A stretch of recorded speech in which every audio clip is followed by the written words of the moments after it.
Friends, जय हिंद, वंदे मातरम। Welcome back to our YouTube channel. Friends, आज मैं एक ऐसे मुद्दे पर बात करने वाला हूं जो बहुत ही दुखद है और ये घटना घटी है ऑस्ट्रेलिया के अंदर। वहां पर एक बीच है, यानी कि जिसका नाम है बॉन्डी। तो बॉन्डी बीच पर यह घटना घटी है और हुआ यह है कि वहां पर दो व्यक्ति आते हैं। एक पाकिस्तानी मूल का है, दूसरा बताया जा रहा है कि बांग्लादेशी मूल का है। और वहां पर जो यहूदी हैं वो अपना एक त्योहार मना रहे होते हैं और आकर के उन्होंने अंधाधुंध फायरिंग उन पर शुरू कर देते हैं, ऑटोमेटिक जो वेपन गन होती है उससे। और लोग वहां पर जो है तहस नहस होने लगते हैं और इसी में उनको 12 लोगों को जो है बिल्कुल खत्म हो जाते हैं, उनकी जीवन लीला समाप्त हो जाती है और 30 से ज्यादा जो लोग हैं वो घायल हो जाते हैं।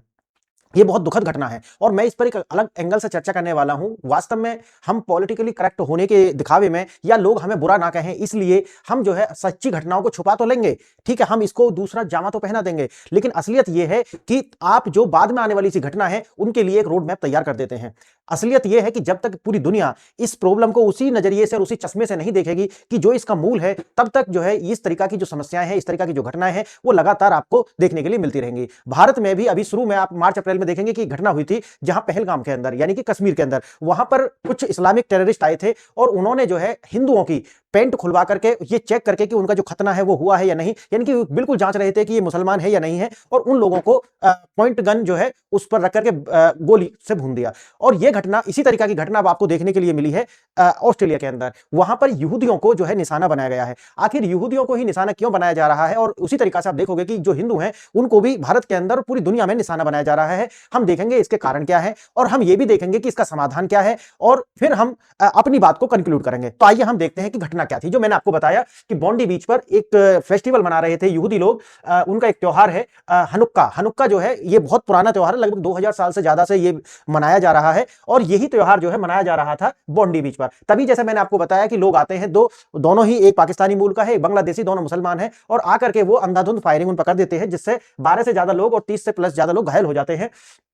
अब बात आती है कि मूल विचारधारा, जो मैंने आपको बताया कि इसका जो मूल विचारधारा है, क्योंकि इंसान कोई गलत नहीं है, इस दुनिया में जितने भी लोग हैं सब सही हैं, इंसान गलत नहीं होता। गांधी जी कहा करते थे कि आपको बुराई से डरना चाहिए, बुरे व्यक्ति से नहीं। इसीलिए मैं कहता हूं कि पाप से डरना चाहिए, पापी से नहीं। तो ये जो लोग हैं जिन्होंने ये कार्य किया है, इनकी विचारधारा है, और जो विचारधारा है वो निकल करके आती है, जितने भी लोग होते हैं उनकी विचारधारा किसी ना किसी किताब से निकल कर आती है। जैसे जो क्रिश्चियन है उनकी जो विचारधारा है वो बाइबल से निकल करके आएगी, जो मुसलमान है उनकी जो विचारधारा है वो कुरान और हदीसों से निकल करके आएंगी, और जो हिंदू हैं उनकी जो विचारधारा है वो गीता या उनके जो रिलीजियस स्क्रिप्चर्स हैं उनसे निकल करके आएगी। इसी तरीका से जो यहूदी हैं उनकी जो विचारधारा है वो तोरा से निकल करके आएगी। तो जितने भी जो धर्म है, मजहब और पंथ हैं, उन लोगों की जो विचारधारा, उनको मानने वाले लोगों की जो विचारधारा है वो उन्हीं अपने मूल सोर्स से निकल कर आती है। इसी तरीका के कम्युनिस्ट हैं और उनकी जो विचारधारा है वो मार्क्स की जो किताब है उनसे निकल करके आती है, जो उनका अपना लिटरेचर है। अब यहां पर क्या होता है कि जो इनकी वास्तविक विचारधारा है वो इनकी इस्लामिक विचारधारा है, जहां इस्लामिक विचारधारा में बताया जाता है पूरी दुनिया को दो विषयों में बांट दिया गया, दो हिस्सों में बांट दिया गया कि ये कुछ तो हराम है, कुछ हलाल है,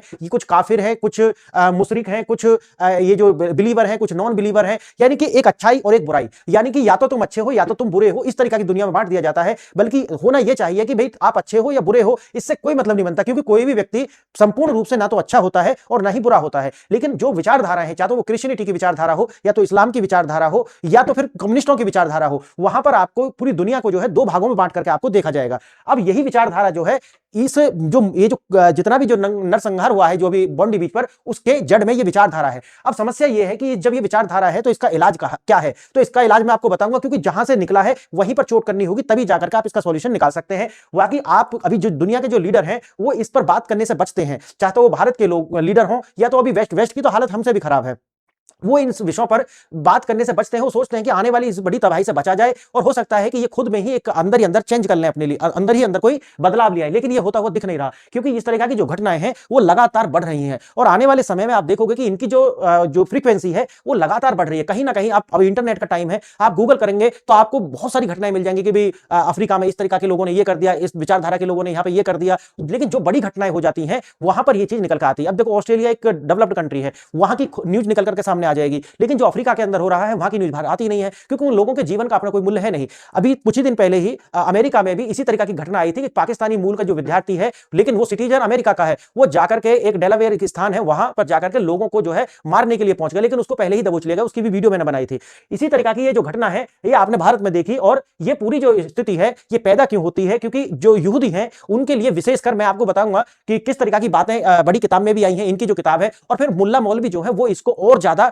मिर्च मसाले लगा करके अपने लोगों को इस तरीका से बरगलाते हैं कि जो लोग इस तरीका की घटनाओं को अंजाम देते हैं बाद में जाकर के। अब देखिए, बॉन्डी बीच हमला या एक पहलगाम है, यानी कि पहलगाम में जिस तरीका से हुआ था, एक कम्युनिटी को टारगेट बना करके, उसी तरीका की जो घटना है आपको दिखाई गई है यहां पर। अब सिडनी में हनुक्का का दिन, यानी कि हनुक्का एक त्योहार है, लोग अपना जो है त्योहार जाकर के सेलिब्रेट कर रहे थे। बॉन्डी बीच सिडनी के अंदर है और वहीं पर यह जो आतंकवादी घटना है वो हुई है, जहां पर 12 से अधिक जो लोग हैं वो अपनी जीवन लीला उनकी खत्म हो गई है और 30 से ज्यादा लोग जो है वो घायल हुए हैं। हमलावर जैसे कि मैंने आपको बताया, दो व्यक्ति हैं, एक पाकिस्तानी मुस्लिम है और एक बांग्लादेशी मुस्लिम है। अब देखिए, यह कोई अकेली घटना नहीं है, बल्कि एक पूरे विश्व के अंदर इस तरीका की घटनाएं, जैसे मैंने आपको बताया, देखने अभी हमने अमेरिका की एक घटना का जिक्र किया था, उसी तरीका से ये अब जो डेवलप्ड वर्ल्ड के अंदर जो घटनाएं होती हैं उनको तो उजागर हो जाती हैं, लेकिन जो अफ्रीका के अंदर या गरीब देशों के अंदर ये जो लोग इस तरह की घटनाओं को अंजाम देते हैं वो सामने आते ही नहीं है। यहूदियों को और हिंदुओं को, यहूदी और हिंदू दोनों को मुशरिक हैं, यानी कि दोनों के दोनों क्या है, मुशरिक हैं। इनको जो है मारने के लिए सवाब की जो बात है वो इनकी किताबों में आती है कि भाई ऐसा करने से सवाब मिलेगा, क्योंकि ये जो है ये जिहाद है,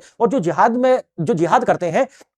और जिहाद के रास्ते में ही शहीद होते हैं वो सीधे जन्नत चले जाते हैं, वो यहां दफने नहीं रहते। यानी कि उनको जो अंतिम दिन है, डी डे जो है, उसका जो है इंतजार नहीं करना पड़ेगा कि भाई एक दिन जो है सबको उठाया जाएगा और वो वाला जो सिस्टम इनके लिए नहीं, इनको सीधे जन्नत मिल जाएगी। ठीक है, और जन्नत में अलग अलग तरीका का जो पाकिस्तानी मौलवी हैं उनकी वीडियो आप सुन सकते हैं, तो वहां पर बताते हैं कि जन्नत में ऐसी हूर मिलेंगी कि जो एक अपना जो एक आंसू भी डाल दे, थूक की बूंद डाल दे तो समुद्र जो खारे से मीठा हो जाएगा। इस तरीका की दूध की नदी, दूध या ये जो शहद की और शराब की नदियां मिलेंगी। तो इस तरीका की जो ख्वाब है वो पाकिस्तानी मौलवी और भारत में भी इस तरीका की घटनाएं आपको, क्योंकि दोनों अलग नहीं है, क्योंकि किताब सेम है, विचारधारा सेम है, तो फिर अलग होने का मतलब नहीं बनता। पहलगाम में समानता, दोनों हमलावरों में निर्दोष हिंदू है और वहां पे यहूदी है, निर्दोष है, दोनों निहत्ते हैं, दोनों को जो है भून दिया गया है। इस विचारधारा की नजर में यहूदी और मुशरिक हिंदू दोनों ही जो है अल्लाह के दुश्मन है, ऐसा वो मानना है। और उसकी मैं आपको एक आयत भी दिखाऊंगा, कुरान की आयत नंबर 5 और सूरा 82, और मैं इसका आपको पूरा वर्णन नहीं दिखाता हूं, एक बार आप इसे देखिए, अगर इसमें आया होगा तो ये वाला, ये देखिए, ये है कुरान की आयत है 582, यानी कि सूरा अल माइदा की जो ये आयत है उसमें आपको बताया गया है, इसमें बताया गया है कि आपको ईमान वाले यानी कि मुसलमानों से सबसे ज्यादा दुश्मनी यहूदी और मुशरिक, मुशरिक जो होते हैं यानी कि वो बहुदेववादी, समझ गए, बहुदेववादी जो है वो मुशरिक हैं और यहूदी, ये जो दोनों हैं ये, लेकिन दोस्ती में सबसे करीब आपको कौन मिलेंगे, ईसाई मिलेंगे। यानी कि ईसाइयों से उस तरीका की समस्या नहीं है, क्योंकि दोनों को अहले किताब कहा जाता है, और अहले किताब मतलब इन दोनों में ज्यादा नजदीकी है। बल्कि जो मुशरिक हैं और जो काफिर हैं, यानी कि जो मुशरिक है, काफिर, ये अलग अलग वर्ड आते हैं, काफिर है, किताल वर्ड भी आता है कुरान के अंदर, किताल जब से काफिर से ज्यादा बार किताल है, समझ गए। तो ये जो विचारधारा है इस आयत के अंदर, ऐसी एक आयत नहीं है, बहुत सारी और भी आयत जो है, आप एक्स मुस्लिम के चैनल्स पर जाकर के ये सारी चीजें आप और भी अच्छे से जानना चाहते हो तो पाकिस्तानी मौलवीन के चैनल पर चले जाओ या एक्स मुस्लिम के चैनल पर चले जाओ, आपको मिल जाएंगे। अब देखिए, पश्चिम की घातक भूल, तुष्टिकरण का नतीजा आतंकवाद है। अब मैं जैसे क्यों बता रहा हूं, क्योंकि हम तो फिर भी एक बार को जाग रहे हैं और वास्तव में इन चीजों पर हमारे यहां डिस्कशन भी हो रहे हैं, क्योंकि हमारी सोसाइटी खुले विचारों की है, लेकिन पश्चिम के अंदर अलग तरीका का जो सिस्टम है वो है, और उसके कारण भी है। उसका कारण यह है कि पश्चिम ने पूरे दुनिया पर क्या किए थे, अत्याचार किए हैं। जब वो कहते थे ना कि भाई हमारा सूरज कभी नहीं डूबता, तो वो जो गिल्ट है आज भी जो क्रिश्चियन है उनके अंदर है, और शायद वो इसी गिल्ट के कारण इनसे जो है ज्यादा इनके लिए इस तरीका के जो वर्ड है या उन पर खुल करके वो बोलते नहीं है, क्योंकि उनके अंदर वो गिल्ट है। लेकिन भारत के जो हिंदू हैं उन्होंने तो सदियों से 712 से लेकर के अभी तक ये जो आक्रांत आए हैं, इस्लामिक आक्रांत जो आए हैं, उनकी बर्बरता को झेला है, और हमने तो 40 करोड़ से ज्यादा हिंदुओं ने अपना जो बलिदान है इन्हीं के तलवारों से और इन्हीं के जो अत्याचारों से हुआ है। तो इसलिए हमारे यहां फिर भी उस तरीका की गिल्ट नहीं है और होनी भी नहीं चाहिए, लेकिन पश्चिम के अंदर ये गिल्ट आपको देखने के लिए मिलती है। अब देखिए, ठीक है, तो इसी तरीका की जो घटनाएं हैं उनकी हमारे यहां फिर भी बात होती है, क्योंकि हम जो है हमेशा क्या रहे हैं, विक्टिम रहे हैं, इसीलिए हम बात कर पाते हैं। इसी तरीका की घटना आपने 7 अक्टूबर के बाद सिडनी के जो समुद्र तट पर होने वाली है सबसे बड़ा एक कम्युनिटी के प्रति जो है एक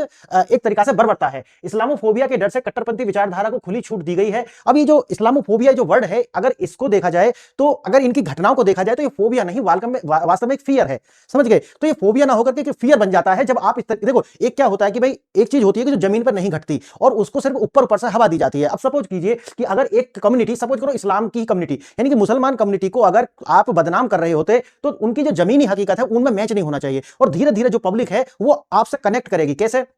जब आप ये कहते हो कि भाई हम पर अत्याचार हो रहे हैं, हम पर ये हो रहे हैं, तो तब आपकी जो घटना है जमीन पर कि हमें झूठे रूप से बदनाम किया जा रहा है, तो आपकी जो बात जो आप ये जो कह रहे हैं वो जमीन पर दिखनी चाहिए। जब धीरे से जमीन पर वो चीज दिखेगी और फिर जो लोग हैं वो कनेक्ट कर पाएंगे, नहीं नहीं इस तरह की घटनाएं तो लोग करते नहीं है, फिर हो सकता है कि इनको बदनाम किया जा रहा हो। समस्या इसका उल्टा है, आप कहे ऊपर क्या कह रहे हो कि भाई फोबिया है, बल्कि नीचे क्या है, फियर है, क्योंकि उस तरह की घटनाओं को अंजाम दे रहे हैं। साथ ही साथ दूसरी चीज एक और आती है कि जब इस तरह की घटनाएं होती हैं तो एज ए कम्युनिटी आप इंटरनेट पर भी और सामान्य से भी ये लोग बाहर निकल करके उस चीज का विरोध नहीं करते, वो ये नहीं कहते कि भाई ये लोग जो हैं ये खराब लोग हैं, वास्तव में हम इनकी निंदा भी करते हैं और इस तरीके के लोगों को बिल्कुल सपोर्ट नहीं करना चाहिए जो हमारे मजहब हमारे धर्म को जो है बदनाम कर रहे हो, वास्तव में होना चाहिए। अगर ये लोग गलत हैं और तुम्हारी जो शिक्षाएं हैं ऐसी नहीं है तो ऐसे लोगों को आपको बिल्कुल समाप्त करना चाहिए और जहां मिले उनको, क्योंकि आपका पास संगठन है तो आपको जो है ऐसे लोगों को खत्म करना चाहिए और जो भी आपके धर्म के नाम पर अपने संगठनों के नाम रखते हैं उनको भी आपको बहिष्कार करना चाहिए और खुले रूप से उनको चुनौती देनी चाहिए। लेकिन इसका उल्टा होता है, इसका उल्टा यह होता है कि हमारे ही देश में चाहे वो एएमयू हो या फिर केरला के अंदर आईएसआई के जो संपर्क में और उसके समर्थन में रैलियां की जाती हैं, हमास के समर्थन में रैलियां की जाती हैं, हमास के लिए तेरा मेरा रिश्ता क्या, ये तरीका की बात बोली जाती है और उसके बाद फिर आप कहते हो कि नहीं नहीं हमारा इनसे कोई संबंध नहीं। तो इस तरीका की जो दोहरे चरित्र आज समाज जो है वो इंटरनेट के कारण आपकी दोनों चीजों को देख रहा है, इसलिए आपसे वो कनेक्ट नहीं कर पाता और इसीलिए आप अपने आप को अलग थलग महसूस करते हैं। फिर आपके जो लीडर है या आपके जो धार्मिक गुरु है वो कहते हैं कि देखो देखो आपके प्रति तो अत्याचार हो रहा है, जबकि हमको अपनी कान और आंख खोल करके देखने की आवश्यकता है कि वास्तव में ये जो कह रहे हैं हमारे लीडर या हमारे धर्मगुरु जो हमें बता रहे हैं वो सत्य है या फिर वास्तव में हमें बदनाम जमीन पे ऐसा कुछ है या नहीं है। तो जब तक हम ये नहीं देख पाएंगे तब तक ये तरीका की जो घटनाएं हैं वो होती रहेंगी। हमें या तो समाज को अपने अंदर से ही बदलाव करने होंगे, अगर समाज अपने अंदर से बदलाव नहीं करेगा तो फिर आप बाहर के लोगों से उम्मीद नहीं कर सकते। आइए ये समझ में आ गया बौद्धिक ढाल। अब दिक्कत ये है कि जैसे ही इस तरह की घटनाएं होती हैं तो कुछ लोग हैं जैसे कि आरफा खानम हो गया, राणा अय्यूब हो गया या बहुत सारे, एक नहीं ये तो मैंने कुछ नाम बताए हैं, बहुत सारे लोग जो हैं खासकर हिंदू भी, कुछ हिंदू जो लीडर हैं अपनी वोट बैंक के चक्कर में उनके प्रवक्ता इनको बचाने के लिए आ जाते हैं। अब वो क्या है कि एक सोसाइटी के रूप में बल्कि इनका नुकसान कर रहे हैं। वो अपना तो ठीक है पद के लिए वोट के लिए जो कर रहे हैं उनका समझ में आ रहा है या पैसा के लिए, समझ गए, लेकिन वो पूरे समाज को एक रूप से क्या कर रहे हैं, बदनाम और आगे जाकर के उसके नुकसान के लिए वो तैयार कर रहे हैं। जबकि होना यह चाहिए कि अगर हमारे समाज का कोई भी बौद्धिक लोग हैं वो उनको क्या करना चाहिए कि अगर लॉन्ग टर्म में सोचें तो ऐसी चीजों की कभी भी क्या नहीं करनी चाहिए, प्रशंसा या ढाल बनकर के नहीं खड़ा होना चाहिए, बल्कि गलत कामों को आपको एक्सपोज करना होगा। तब जाकर के पूरी जो दुनिया है वो आपसे कनेक्ट कर पाएगी कि नहीं नहीं समाज के कुछ लोग हैं, सारा समाज आपका ऐसा नहीं है। लेकिन उसका उल्टा होता है कि लोग जो है मॉडरेट के रूप में बचाने आ जाते हैं कि नहीं नहीं भाई इनके भी ह्यूमन राइट्स है, नहीं नहीं ये नहीं है, नहीं नहीं वो तो गरीब था, ये नहीं है वो नहीं है, अत्याचार, ऐसी चीज जो है लेकर के आप आ जाते हैं। इसीलिए आप जो है आपको जो पूरी जो समाज है, पूरी दुनिया जो है वो एक अलग तरीका की दृष्टि से देख रही है। इसमें दुनिया की गलती नहीं है, हमें आत्मावलोकन करने की भी आवश्यकता है। वे भारत में मुसलमानों को पीड़ित होने का एक झूठा नैरेटिव बनाते हैं और मैं इसे झूठा नैरेटिव क्यों कहता हूं। भारत में कोई मुसलमान जो है वो ना तो उस पर अत्याचार हो रहे हैं, क्योंकि आप उनकी आबादी देखिए किस तरीके से ग्रोथ कर रही है, और अगर अत्याचार का असली आपको देखना कि अत्याचार होते क्या है तो आप बांग्लादेश और पाकिस्तान और अफगानिस्तान में हिंदू किस तरीके से खत्म किए गए हैं, मैं तो ये अभी की बता रहा हूं 1900 के बाद की घटना, तो उनको आप देखिए कि अत्याचार होता क्या है। जब आपकी नस्लें खत्म कर दी जाती हैं, अत्याचार उन्हें कहते हैं कि जहां आपको बिल्कुल तरीका से खत्म कर दिया जाए, जहां आपका नाम लेवा पानी देवा कोई ना बचे, उसे कहते हैं अत्याचार। अगर कोई भी समाज, कोई भी कम्युनिटी अगर किसी भी स्थान पर ग्रो कर रही है तो फिर अत्याचार जैसी बातें तो कम से कम ना बोली जाए, क्योंकि वो फिर एक आपका जो है हंसी के पात्र आपको बना देती है। आइए, आतंकवाद का एक धर्म है और उसको सबको पता है वो धर्म क्या है। जैसा कि मैंने बताया कि जब तक हम उसको समस्या को नहीं पहचानेंगे, हम उसके मूल में चोट नहीं करेंगे, तब तक हम उससे निजात पा नहीं सकते। और एक समाज को, मैं तो कहता हूं कि एक समाज को अंदर से बदलाव आना चाहिए और कहना चाहिए कि भाई नहीं नहीं ये सब हमारी कम्युनिटी को बदनाम किया जा रहा है। और मैं तो युवाओं से कहता हूं कि आप खड़े होइए कि भाई आने वाला जो समय है वो बहुत ज्यादा खतरनाक साबित होने वाला है आपको एज ए सोसाइटी भी। इसीलिए हमको खड़ा होना पड़ेगा और हमको जहां भी हम खड़े हैं वहीं से हमें आवाज लगानी पड़ेगी कि नहीं भाई हमको बदनाम ना किया जाए, बल्कि हम ऐसे लोगों को बिल्कुल सपोर्ट नहीं करते और ना ही हमारा जो धर्म और मजहब जो है वो ऐसी बातें नहीं सिखाता है। और अगर आप सच्चे मन से, क्योंकि आप वो मत देखना जो आपको दिखाया जा रहा है, आप वो देखना जो है, समझ गए ना। तो यही मैं आपको बता रहा हूं सनातन धर्म। अब अगर हम बात करते हैं कि भाई व्यक्ति की विचारधारा धर्म से कैसे बनती है, वो मैं आपको बताता हूं। अब जैसे सनातन धर्म है वहां पर इस तरीका के आपको जो है फेबल्स मिलेंगे, टेल्स मिलेंगी कि जहां पर आपको कर्म का जो सिद्धांत है, गीता जो है, गीता को ज्यादा फॉलो करते हैं, रामायण को भी ज्यादा फॉलो करते हैं हमारे यहाँ पे। तो गीता में भी क्या आता है, कर्म का सिद्धांत आता है, यानी कि जैसा कर्म करोगे वैसा फल मिलेगा, अच्छे कर्म का अच्छा फल और बुरे कर्मों का बुरा फल। इस तरीका की जो अपब्रिंगिंग जो है एक हिंदू सोसाइटी में एक बच्चे की होती है कि आप चींटी को भी ना मारे। क्यों? क्योंकि जो चींटी को आप मारोगे तुमको उसका फल मिलेगा, उसी तरीका से मिलेगा। इसीलिए हमारे यहां पर आप देखोगे महाभारत के अंदर भी बाबा भीष्म को जो सजा मिली थी वो कितने 100 जन्म के बाद भी सजा मिली थी, समझ गए। उनको जो सरसैया पर जो टांगा गया था तो वो 100वें जन्म के बाद में जाकर के उनको सजा मिली थी उनके कर्मों की, जो उन्होंने एक सांप को किस पर फेंक दिया था, एक कांटों की झाड़ी पर फेंक दिया था। उसी तरीका से अब अगर विचारधारा की बात करोगे तो इस्लाम में क्या है कि मूल सिद्धांत अल्लाह के दुश्मन का कत्ल करने पर आपको क्या मिलेगा, सवाब मिलेगा। यानी कि जो अल्लाह को ना माने अगर आप उसको समाप्त कर रहे हैं तो उसके बदले आपको पाप नहीं लगेगा, बल्कि उससे खुश होगा, और कब खुश होगा तो आपको सवाब मिलेगा। अगर आप इस तरीके की विचारधारा पढ़ करके अगर बड़े होते हैं तो फिर आपके अंदर से वो गिल्ट खत्म हो जाता है, फिर आपको लगता है कि दुनिया तो बस हमारे विरुद्ध है। समझिए, आतंक का केंद्र पाकिस्तान वैश्विक जिहाद की फैक्ट्री है। अगर आप देखा जाए तो दुनिया में 57 और 50 से 57 के बीच की कंट्री कुछ इस्लामिक है, उनमें पाकिस्तान एक ऐसा देश है जो पूरी दुनिया में टेररिस्ट एक्सपोर्ट करने वाला देश है। यानी कि अगर पूरी दुनिया में कहीं भी, और पाकिस्तान क्यों है मैं उस पर अलग से वीडियो बनाऊंगा, कि उन्होंने अपने एजुकेशन का जो करिकुलम है वही इस तरीका से सेट किया है कि वहां के जो लोग हैं, वहां का जो लोग हैं वो उनमें एक पोटेंशियल टेररिस्ट छुपा हुआ है। बस थोड़ी सी ट्रेनिंग देने की जरूरत है, वो अपने आप को, उसको आप मान सकते हैं कि वो आत्मघाती बनने के लिए तैयार है। उनका एजुकेशन सिस्टम उन्हें इस तरीका से, यानी कि हेट ही सिखाता है। क्लियर। और किसी भी देश में जो है, इस्लामिक देश तो और भी हैं, समझ गए, इस्लामिक देश तो और भी है, लेकिन वहां पर इस तरीका की जो कट्टरता है वो आपको देखने के लिए नहीं मिलती। और यही कारण है कि पाकिस्तान जो है एक आतंकवाद की जो फैक्ट्री स्थापित हो गया है। प्रत्यक्ष लिंक वही है, सिडनी हमलावर जो है पाकिस्तान से है। और मैंने तो आसिम मुनीर और मैं इनकी बात ही नहीं करूंगा, जब कभी वीडियो बनाएंगे तो मैं बताऊंगा कि पाकिस्तान जो है वो किस तरीका से आतंकी की फैक्ट्री बना, और उनके जो लीडर्स हैं उन्होंने पूरी एजुकेशन सिस्टम को किस तरीका से एक्सप्लॉइट किया और अपनी जो कुर्सी बचाने के लिए पूरा का पूरा सिस्टम ही करप्ट कर डाला। भारत के लिए अंतिम चेतावनी और खतरे के दरवाजे पर। तत्काल आवश्यकता क्या है, हमारे यहां पे भी, क्योंकि हमारे यहां भी अच्छी खासी आबादी है और आज इंटरनेट के समय में यह हो गया है कि भाई पूरी दुनिया में अब कोई व्यक्ति भी कहीं से भी कुछ भी सुन सकता है, और पाकिस्तान ने जो अपने देश में किया है वो हमारे देश में भी कर सकता है। इसीलिए हमें जरूरत है कि जैसे आतंकवादी, जैसे पाकिस्तान है, उसे वो एक टेररिस्ट स्टेट घोषित करो। और उससे करने से क्या होगा कि जैसे हमने मानो किसी भी राष्ट्र को या किसी संगठन को एक टेररिस्ट ऑर्गेनाइजेशन घोषित कर दिया, तो उसके जितने भी मानने वाले हैं या उसको जो प्रेज करने वाले हैं, आप उनको एक कानून बना करके उनको सुधार गृह में भेजो और उनका अच्छे से इलाज करके उनको जो उनका जो उनके अंदर जो घृणा है उसको आप खत्म करो। कंसंट्रेशन कैंप टाइप के कुछ बनाओ, जैसा कि चाइना ने किया था कि भाई अगर आप जो है मानसिक रूप से थोड़े से विक्षिप्त हो गए हैं तो आपको जो है इलाज किया जाएगा, ताकि आप ह्यूमैनिटी के चश्मा से देख सकें। और नैरेटिव की लड़ाई जीतना वही है कि भाई ये जो पूरी दुनिया के अंदर विक्टिमहुड बनने की जो कोशिश करते हैं लोग, पहले तो बम धमाके करते हैं और फिर आ जाते हैं कि नहीं नहीं नहीं हमको तो सताया जा रहा है। इस तरीका के जो विक्टिमहुड है उस कार्ड को तोड़ करके बत्ती बनाने की जरूरत है, ताकि हम जो है आने वाली बड़ी बड़ी घटनाओं से और लोगों के, निर्दोष लोगों के जीवन को बचा सकें। पाकिस्तान के खतरे की पहचान, तुष्टिकरण और बातचीत की गुंजाइश नहीं होनी चाहिए। पाकिस्तान के साथ हमें किसी भी तरीका से कोई समझौता नहीं करना चाहिए, बल्कि हमें इजराइल के साथ मिलकर के इस जो बीमारी है, ये जो बीमारी है, जो निर्दोष लोगों को मारने वाली जो बीमारी है, इस मानसिकता को खत्म करना पड़ेगा, ताकि किसी भी निर्दोष व्यक्ति की जान ना जाए, क्योंकि वो आपको बिलोंग नहीं करता, तो इसलिए उसे खत्म कर दो। ये जो मानसिकता है इसे खत्म करने की हमें आवश्यकता है। इसके लिए हमें इजराइल के साथ समझौते करने पड़ेंगे, और हम इजराइल के जो लोग हैं उनके साथ हम बिल्कुल